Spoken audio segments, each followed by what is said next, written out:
Can we take a look at the purchase order screen? Not the screen, the printout, the purchase order printout. Okay, a preview of a purchase order PDF.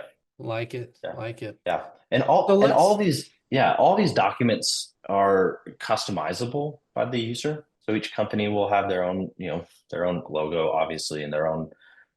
Some folks do not want to see FOB Incoterms, right? So these are all customizable per company. So they're your documents. and what platform do they use to customize the document? Are we looking at it right now, or is there, like Hmm Crystal Reports or some other There's platform? two. Yeah, so there's two levels to that. There is selecting or deselecting the fields that you would like to see on this PDF, and that saves per user. So you don't have to do that once when you set it up. The other thing you can do is you can add your own custom columns or custom fields to a record, and that will show in your documents, or you can make that searchable and it shows in your reports. The next level is some HTML.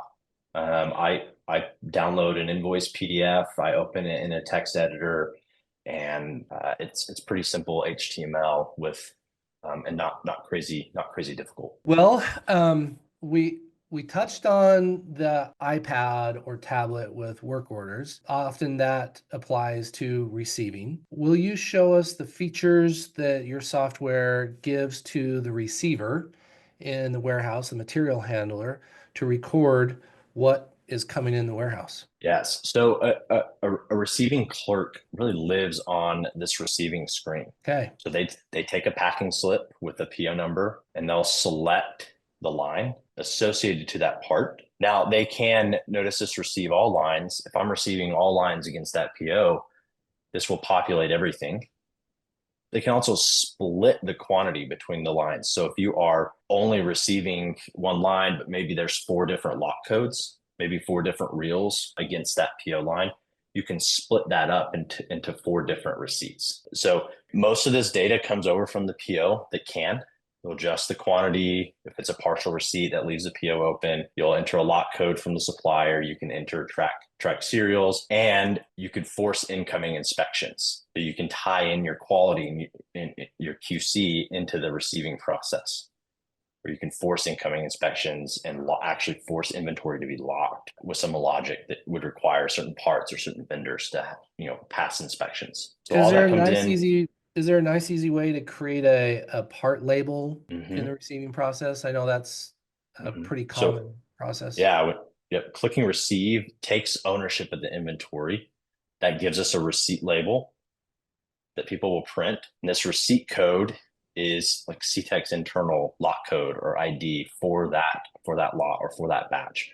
So you can scan to put this away, you can scan to pick it to a work order, and then everything associated to that receipt label is tied to this internal receipt object. Things like a COC, you'll scan quality docs from your suppliers and attach them to this receipt, or you'll scan a packing slip so that you don't have to print or copy versions and send them up to accounting. You attach the packing slip so that when they go to attach this to the voucher or the vendor invoice, that packing slip is easily accessible on the accounting side. This also tracks and traces all use of that receipt. So I can see all shipments, work orders that this was consumed on. So auditors love this. This is great for recall. It will show you every use through multiple levels of work orders all the way through to a final shipment. And a couple other questions that relate to receiving. You don't need to show me these. You just spit out the answer is good enough. Can you receive to a vendor, right? Or receive by vendor rather than receive by purchase order? Because oftentimes we issue a lot of purchase orders to one vendor. And when it comes to receiving and fulfilling those purchase orders, some people just want to receive it to a vendor, a container, for instance, that has 20 POs in it. Does your software handle that? I don't know that there's a great way to batch receive across multiple POs for the same vendor. Okay. And then my other question was triaging. Sometimes when someone receives something, there's a work order desperately waiting for it. or there's a sales order desperately waiting for it.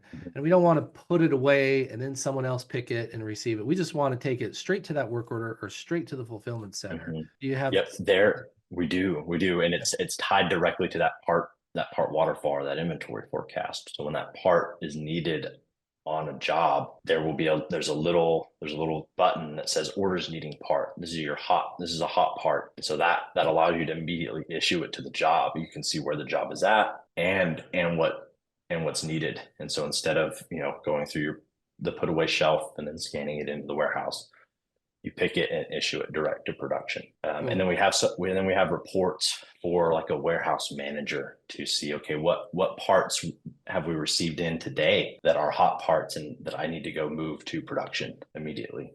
Okay, so if you're still watching this, you're either an operations geek or you're just letting it run in the background, or this was super helpful and you were glued to the screen the whole way.